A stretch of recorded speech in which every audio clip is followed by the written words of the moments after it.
Hi, I'm Karina Fugett, registered dietitian and certified diabetes educator, and this is our fifth and final video in our series on the diabetic diet.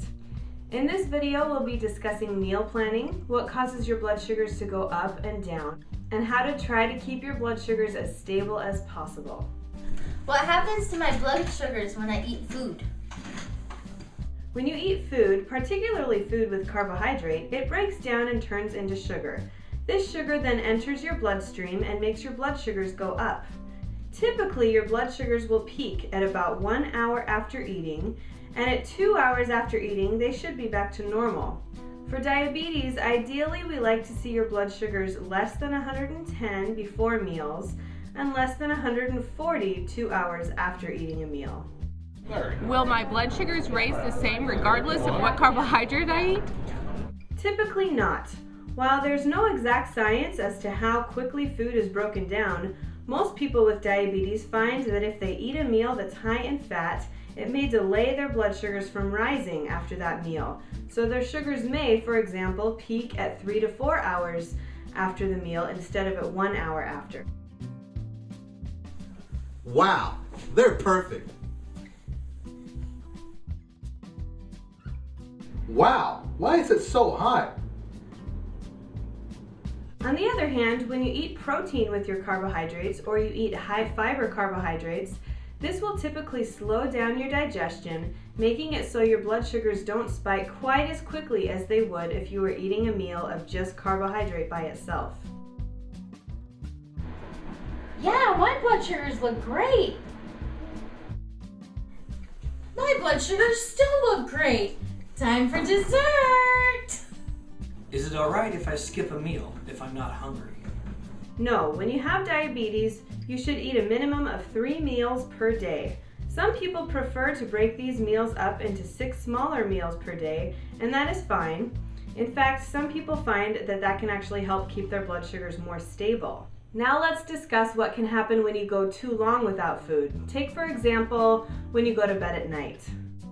Your blood sugars will naturally go down when you sleep, and they reach a point in the middle of the night when your liver recognizes that your blood sugars are getting low, so then your liver and your muscles start breaking down stored glucose and dumping it into your bloodstream. This makes your blood sugars go up, so oftentimes your blood sugars may actually be higher when you wake up in the morning than they were the whole rest of the day. One way to help with this process is to eat breakfast within 1 hour of waking up, and also perhaps even eat a healthy snack within 1 hour of going to bed at night. When you're awake, you don't want to go more than about 4 to 6 hours without eating something with carbohydrate, or your liver will respond the same way. This can make your blood sugars very unpredictable during the day. One time I had a lady call me up on the phone, and she said that it was right before dinner time and her blood sugars were over 200, and they hadn't been that high the whole rest of the day. And she said, "I'm so confused because all I had for lunch was a chicken salad." Well, probably what happened in her case was since she actually didn't have a meal with carbohydrates for lunch, then her liver started releasing stored glucose, just like we were talking about, and that actually made her blood sugars go higher right before dinner. So even if you're eating 3 meals a day, but not all of your meals include carbohydrates, that can also raise your blood sugars. Can I save carbs from one meal and add them to another meal?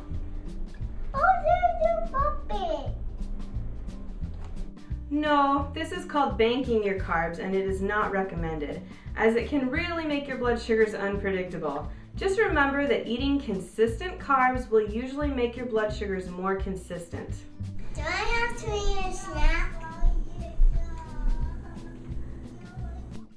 Most people with diabetes don't need to eat a snack, but let's say you have 5 carbohydrates per meal and you would like to split that up and eat maybe 4 for your meal and save that 5th one for a snack later. You can do that. And just remember that a healthy snack has some type of carbohydrate mixed with some type of protein or fiber, because that usually, again, that will help keep your blood sugars a little more stable. Some examples of healthy snacks are a small apple with 1 tablespoon of peanut butter, 5 or so crackers with 1 slice of cheese, 6 ounces of no added sugar yogurt, 3 cups of popped popcorn, or a high fiber or high protein granola bar that's less than about 200 calories. So I thought I did a great job at lunch today, but for some reason my blood sugars are still high. I ate the right amount of carbs and I had fiber and protein, so what happened? Why did they go high? One thing to keep in mind is that there are so many things that affect your blood sugars. Food is just one of them. Some factors that affect your blood sugars are physical activity, stress, hydration, sleep, medications, and weight. The best way to be able to tell if a particular food always raises your blood sugars is try that food 3 separate times. And if on every single occasion your blood sugars are high 2 hours after that meal, then that probably tells you you're sensitive to that food and should probably limit how often you eat it.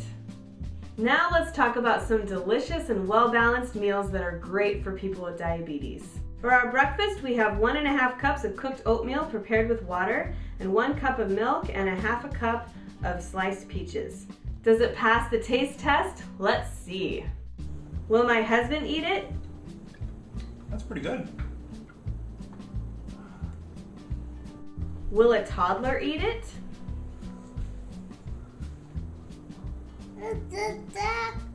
For lunch, we have a ham and cheese sandwich with lettuce, tomato, mayonnaise, and mustard, a light yogurt, raw vegetables such as carrots and sugar snap peas, and 2 clementine oranges or another type of fruit. Does it pass the taste test?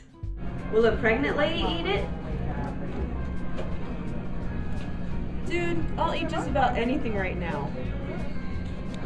Will a non-pregnant person eat it? I would definitely eat this.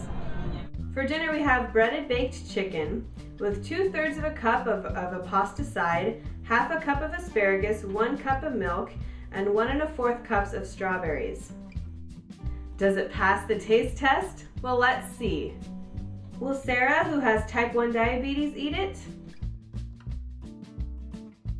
Yeah, I'll eat this. Will Henry, who has type 2 diabetes, eat it? This is delicious. This is good. Well, folks, I think that just about wraps it up. This concludes our 5-video series on the diabetes diet.